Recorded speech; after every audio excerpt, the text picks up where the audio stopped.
Hello and welcome to Bird Talk Radio. I am your host, Joshua Martin. I'll be going over the games, the scores, and, everything Philadelphia Eagles. Go Birds. Now let's start the show.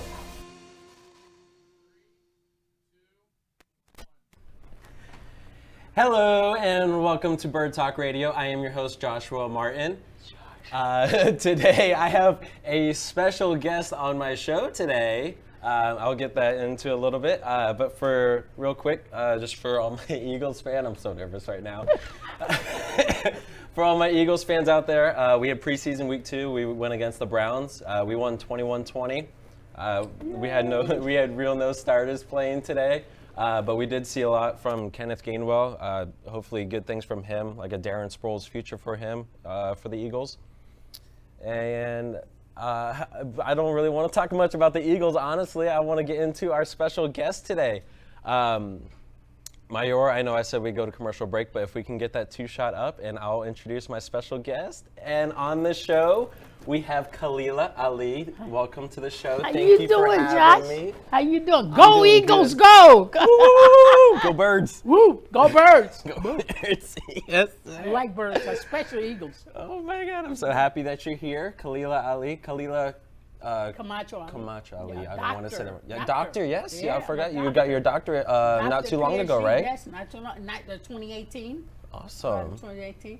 And it's on theology. Ooh. And I travel all over the world speaking at colleges, universities, organizations, all the time. Awesome. I just swallowed my anyway, so I travel all over the world doing Awesome. that. Yeah, I was doing a little research on you last night. Obviously, the former wife of the greatest boxer of all time, Muhammad Ali. Absolutely.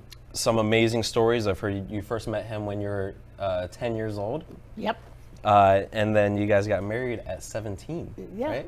Yep. Awesome He story. proposed me when I was 16. I heard. What did you say? He just came up to you and like, I don't want to say anything. I want you to say it if you can. In the book, my life story is coming out. It's called The Forgiveness, the Untold Story Behind Muhammad Ali and I separately.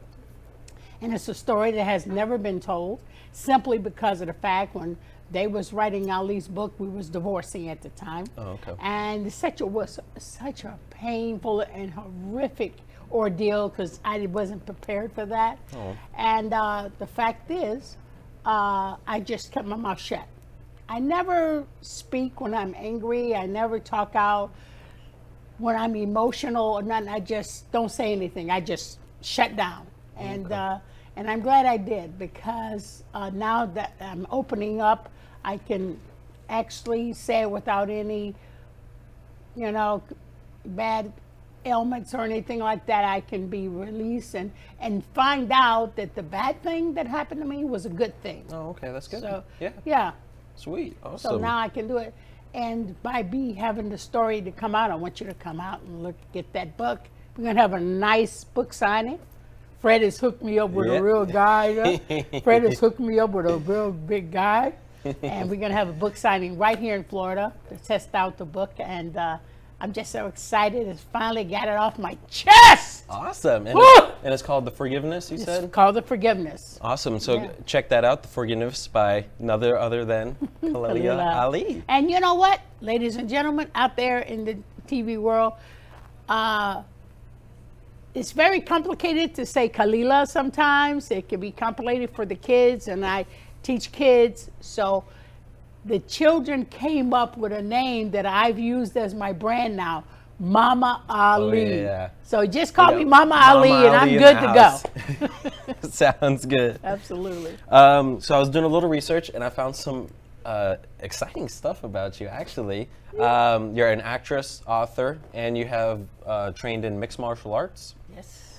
So to start off, do you want to tell people who you were trained by in mixed martial arts? Because Bruce Lee, the master planner. When you said that, I just could not believe it. I mean, that's where the strength comes from. It has to be, right? Yeah, a lot of the strengths come from Bruce because when I was with him, he wanted some films on Muhammad Ali, and he asked me for them, and I said, "What you gonna give me?" And he said, "Well, I'll teach you some kung fu." And I said, "All right." And so the trade was done.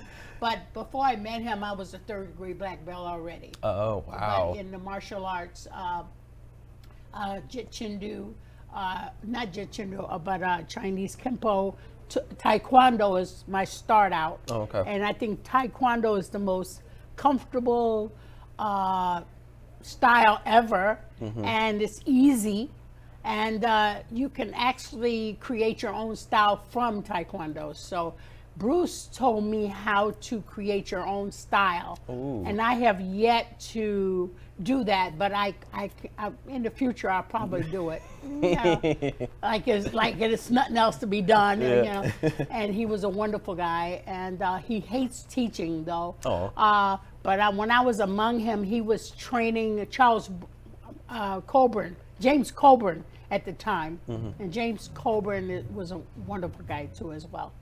So yeah, you know, learning martial arts through him to transcend into kung fu, totally different art altogether. Yeah, because I was one of the interviews. You said you weren't a fan of boxing. That you were more of a fan of mixed martial arts more than boxing. I'm still that way. Yeah? I'm still that way. Is there any reason why you Yeah, because I feel it's easier. It's more healthier.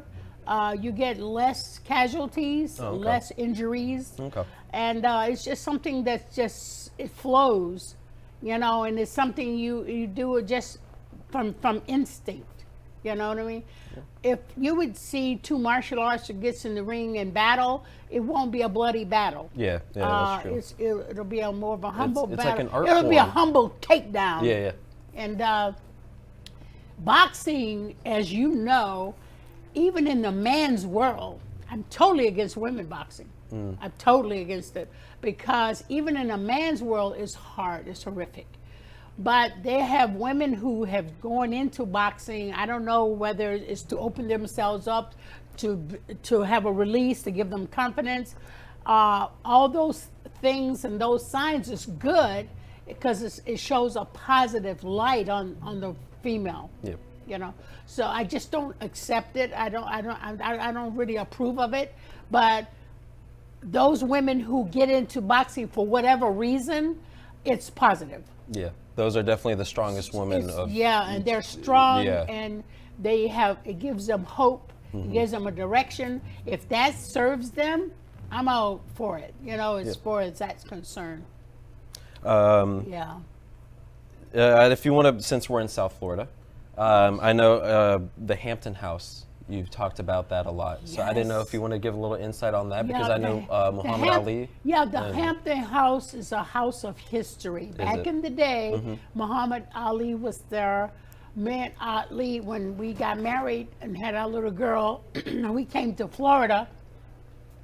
There was places, we stayed at the Hampton House, not only supporting black businesses at that moment, but anybody who was anybody went to the Hampton House.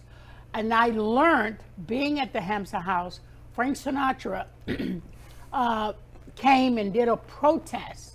He would sing a lot on Miami Beach and everything.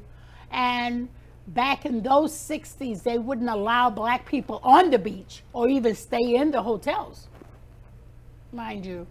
And Frank Sinatra, Ella Fitzgerald, Sammy Davis Jr., all these artists who were black and famous, they wouldn't allow them to even stay in the hotels on the beach because they were black. I mean, how crazy that is. Yeah, I know. But those are crazy times. Frank Sinatra came to the Hampton House and said, "We're going to go to the beach and hear me sing." He goes to the beach, everybody's there, and he goes, "I'm sorry, I'm not going to perform tonight until every hotel honors black people to stay in these hotels, especially the artists. If they're going to sing here, they should stay here." And Frank Sinatra said that? And until you do that, I will never sing in Miami Beach again, ever. And he got up on the bus with the black artists and went to the Hampton House. Awesome. It wasn't 24 hours before they made that transition. And he helped that. He was there. I was there with him. And I thought that was the most gallant, brave. You'd think that would be on the front page news? Yeah. Nah. They didn't want them to know he did that. But it was in the papers. But they didn't put it on front page, which it should have been on the front page It news. should have, but yeah, that's really good for... and it showed a sign of humanity. Yep. Mr. Frank Sinatra is a man of humanity. And he said, look, we all do the same thing. We are vocal. These people are just as good as I am. And he just, I just thought he was a great guy. I fell in love with him ever since then. I thought that was so gallant. And it changed the Southern Americans who were taught hate. Only a very few was taught hate. And that's something you are taught. Yeah, we're not born. You're not born we're that not way. born like exactly. That, And that was the most epic thing. That's why the Hampton House is so amazing. When Malcolm X and Ali went to Hampton House, he was taking. I wish I knew where that camera was. Who got all those pictures that Malcolm X took? He took more pictures up close and personal to Martin Luther King, Muhammad Ali, Will Chamberlain, all these great guys. Who's got that camera? That's what I want to know. Those photos are who's probably got amazing. that photo? Oh my goodness! and that's why Hampton House is such a historical place. Awesome. It was part of the history. I was a part of that history. Yay! So it's just amazing. A lot of people should go by and visit the Hampton House. Awesome. Yeah, we got go check that out since we're down in Can I say something? Miami. Of course. Just recently in the news, they had 2 black women flew in an airplane as the first black Afro-American crew to fly an airplane in honor of Bessie Smith, the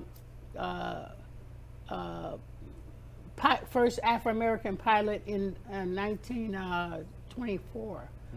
So to know that, to tell you this, is that when I was 10 years old and I was an honor student in the Muslim school in Chicago, the leader took all the honor students to Mixfield in Chicago. It used to be a little airport right down between downtown and the south side, and flew us in a helicopter all over the city. And that year, everything happened around the time I was 10 years old, everything. So that was one of them before I met Cassius Clay. And that's when I really wanted to learn how to fly. Do you have a pilot license and all that? I am an aviator, sweetheart. Oh my God, I didn't know that either. At the age of 22, I got my pilot's license. And Elijah Muhammad's grandson, Sultan Muhammad, who we all went to school with, he asked me to come and go with me. I'm going up. And I went up and I was so excited. I just wanted to grab the wheel. And he said, you want to land it? I said, yeah. And he was telling me just to bring it down slow. And when I landed the plane, there was a habit that certain pilots have. Some people land on the right wheel first, some on the left wheel first, some even. And Sultan wasn't that kind of pilot. He didn't land. He always landed on the right heel. I landed it even. And so the guy goes, Sultan, you did not land that plane. She landed that plane. And he ran over to the cockpit and said, you landed that plane, didn't you? I said, yeah. You know how to fly? I said, He says, would you like to learn? And this instructor from Butler Aviation in Chicago gave me lessons. Oh, that is amazing. And Ali cannot stand flying at all. The guy hollers like a baby when it lands. He just screams and hollers and everything. It's just madness. World's toughest man couldn't fly. You would think. You're stronger than Mr. Muhammad. Yeah, You're definitely I got stronger. more guts. Yeah. But I wouldn't get in the ring with him anyway. Oh, dude. But he was. That's how I learned how to fly. At this moment, I have 2,800 hours on my license right now. I hadn't flown in a long time. My kids said, Mommy, I don't want you to fly. You might kill yourself. And I don't want you to fly. They kept bugging me, so I stopped flying because of them. And because the insurance was very high. So I stopped flying, and then I went to Islamabad, Pakistan, and one of the chief fire guy in the Air Force said, "You can fly, right?" And I go, "Yeah." I said, "You're going to have a briefing in the morning." I said, "Briefing? I don't have my license anymore. I lost them." He says, "I'm going to give you all your hours back, and you're putting you up on this plane." And I saw the plane. I said, "Oh, I learned on that one. That's a piece of cake." Oh. I got up there and took off, and I did a 360 while I was up in the sky. Did you really? Yeah, that was like 3 years ago. And it was the best high in the world. I said, "Yeah." Now, the world's strongest woman right here, ladies and gentlemen, Khalilah Ali. Oh my, yes. Mama Ali. Yeah, Mama Ali's a badass. Anyway, yes. So now, you ever heard of Straight Outta Compton? Mm-hmm. There's always something negative straight out of Compton. Yep. So the brothers always talking about gangs and everything. Did you know there's an airport in Compton? There is? There's an airport in Compton, which I went to 2 years ago, and learned about the Tuskegee Airmen and all of that. And they sit up there, and I said, "Hey, this is awesome." So they put me on the board of the airplane. They told me, I told them about my flying and everything, and they put me on the board. And now I'm on the board of Fly Compton Aviation Club, where I have incentives for black girls and boys to learn how to fly. That's really good. That's that's really good. So I tell the brothers, "So you want to get high? I'll show you how to fly." I love that saying. Yeah, you want to get high? Come on, let's go it. Speaking of sayings, I heard all of Muhammad Ali's his little poems or quotes. That's all from you, isn't it? Most of the bigger quotes, they're all mine. The last quote that I gave him before he passed away was, "Don't count the days, make the days count." Oh, I like that one. That was mine. And when I first met him, not when I first met him, but when I was 13, I wrote a poem for him for Sunday Listen because I didn't like the guy. I really didn't like him. I think they just pulled this guy out of nowhere just to knock the guy out, and they don't know him like everybody knows him. Isn't that cute down there? That's so cute. It's fishermen. Anyway, so and I wrote a poem for Sunday Listen because I didn't like him. And I said, "Look, I'm gonna write it the way he would say it." And I gave it to Clay. I said, "Mr. Clay, would you tell this to Sunday Listen because I don't like the guy?" And he said, and I didn't think he would do it, but you know, whatever comes in my mind first, I just spill it out. You know. And then after I gave it to him, I says, "He's not gonna do that. He's not gonna." So what am I doing? You know. And I go home and I'm washing dishes, and my dad goes, "Did you give a fighter a poem and you wrote it on a brown paper bag?" I said, "How did you know that?" "He's on TV blazing away," and I couldn't believe it. He was on TV saying my poem. I go, "Oh my God, he's making my poem famous." Then I turned into a little girl again. It was amazing. He was amazing. That's amazing. Yeah. Let's see. I mean, just your impact. I don't think people know who really you are, really, because during your marriage, it was right after the whole incident with Muhammad Ali and him being drafted. Yeah. So I don't think people really know that. Yeah, that's why they got to read the book. I didn't know if you can give a little insight on your impact of what you had on his life. Yeah, I, by us being Muslims, we don't fight in the white man's wars. Back in those days, we didn't, and it was just something that I knew if he would stand up against that would make him a stronger person. And I was trying to tell him, you would be a greater person if you would stand up for your beliefs, if that's what you're going to do. You said you want to be famous. You said you want to be the greatest. This is your ticket right here. He said, "Really, really?" And he was really eager to be popular. He that's what he wanted to. But I told him, if you really want to be popular, you have to be controversial. Even though I was younger than him, I knew about those kind of things because I was raised up with the leader, and I knew what impacts their lives. And so I knew exactly what he needed, you know, and that's what made our team so great. And I convinced them, well, when I told them the poem to say, I didn't tell him to go out and tell everybody else about the poem, but he went and told everybody I go about and created a monster. No. And it was such a big impact on the poem. I said, oh my goodness. So when he said it with vigor and, you know, very extreme excitement, you know, so, and that's what made him controversial, because he goes and said a poem I said, and he should have done it, but he just asked me what would I do if it was, he said, what would you say to the public if you was me? Yep. You already gave me one poem, it was amazing. And I said, you really want to know? I said, I would tell him. I said, hell no, I ain't gonna go clean out my cell, take me to jail without bail. Hell no. And I did not tell him to go tell those people that. He told me what I would say if it was me. I didn't tell him to go out there and, oh my God. And he made such an impact with people, he became a target. And then going on with that, I know you're big into the civil rights movement and racial equality. Yes. Can you share your time that you had during the civil rights movement in the 1960s? Yeah. And just talk about some of the people that you've met during along those times. times. I met H. Rap Brown. He was the one that goes and burns stuff down, and he was on the FBI list as terrorist because and he caused riots and everything like this. I don't believe in doing all of that.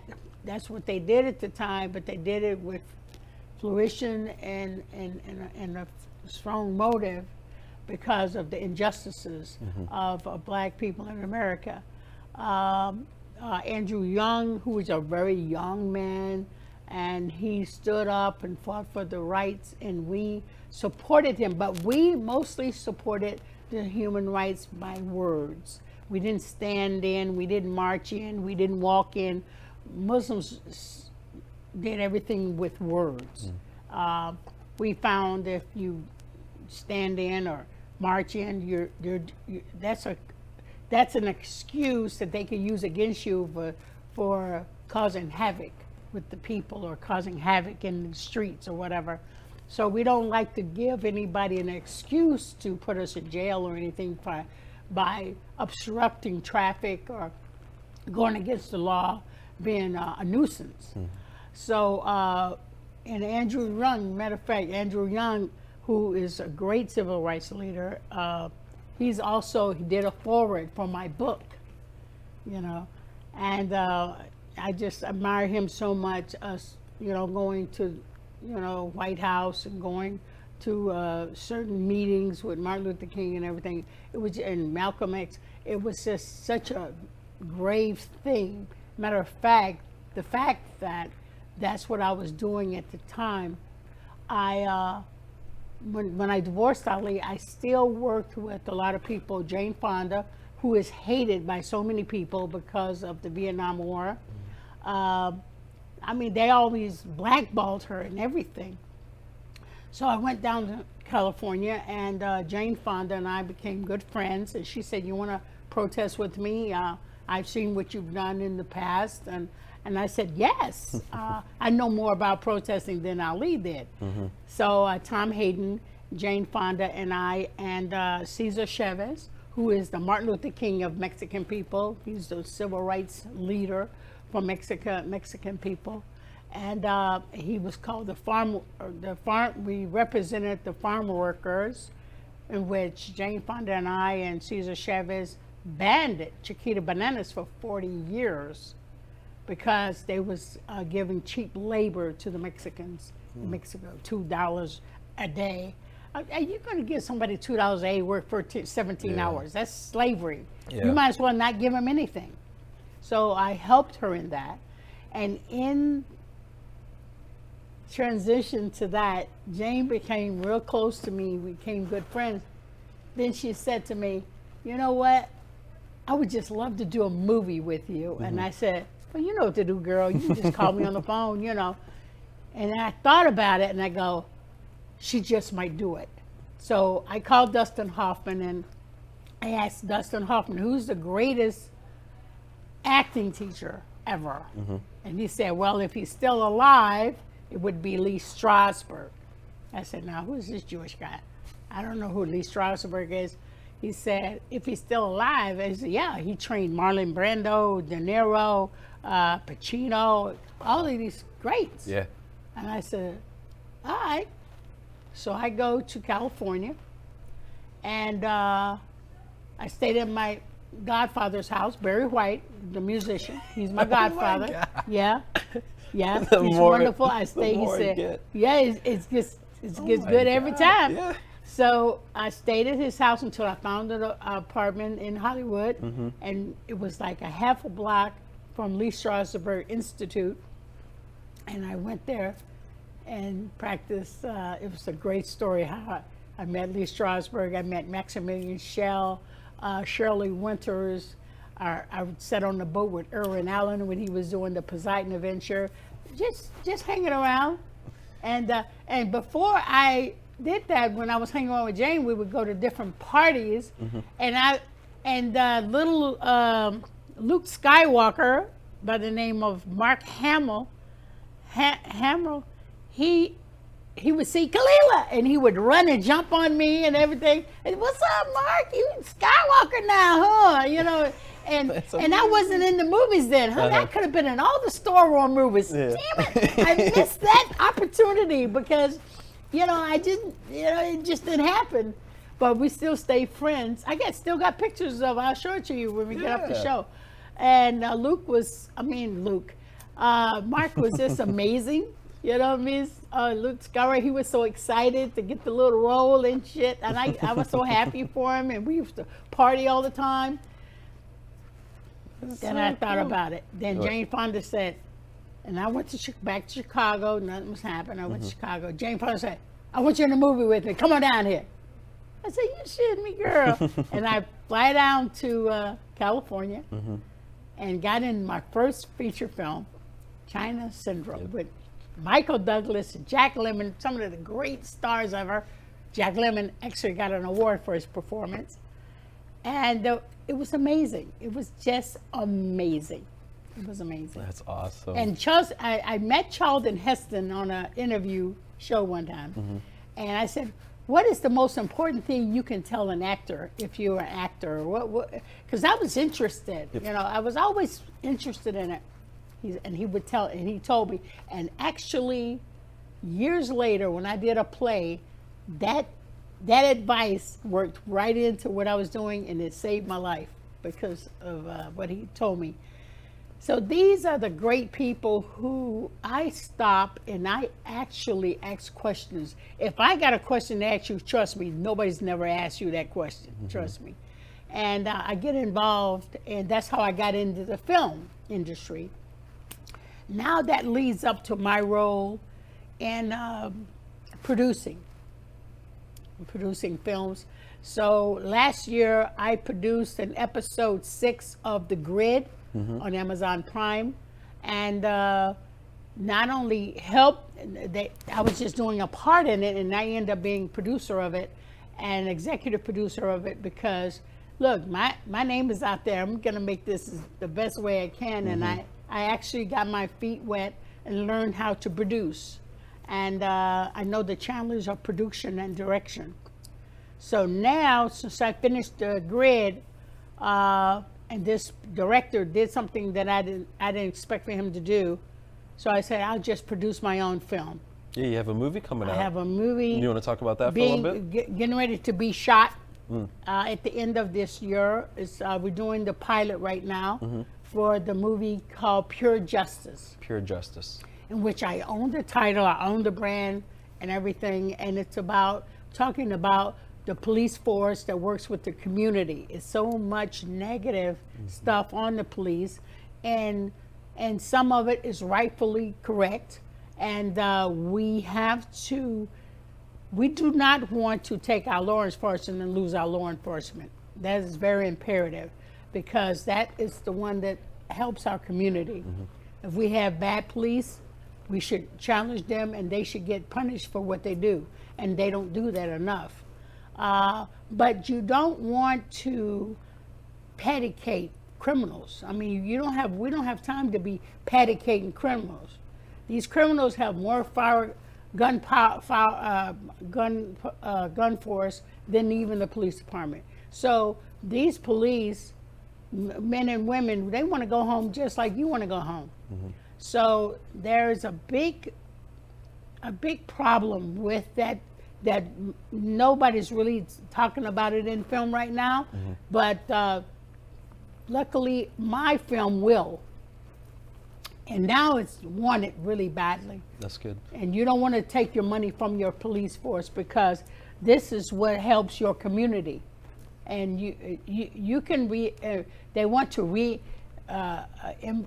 reform the police, mm-hmm. which is good, but we need to mostly reform the people in the community, because they don't give respect to our cops. Mm-hmm. They don't give no respect at all. And you disrespect the cop, you're going to go down. I don't care which way you look at it. It's just wrong. And those cops who go rogue and do what they want to do, it's not in the lines of police. They should be punished accordingly and never be set back in the force again, because we want our police force to have compassion, at the same time be respectful, and bring them down anyway. Throw them in jail. Don't beat them up and all that. That's unnecessary. Yeah. You know what I mean? I think that kind of leads me to my next question, because you're so strong, and you were in that fight during the civil rights movement. Yes. What would you like to see from this new generation of ours fighting for racial and gender equality? Okay, this is the thing. The people do not learn to respect each other, and respect is from old school, and they should take the quality of the old school style and bring it in the new generation. But disrespect and respect has to be worked inside. Just disrespecting just a normal person, just you and I, mm-hmm. it's impertinent, because we're human beings. And a lot of times the hate has grown so bad that they target people, and they pull race cards, and thinking they're fighting for their rights when they're not. They're fighting for more hate.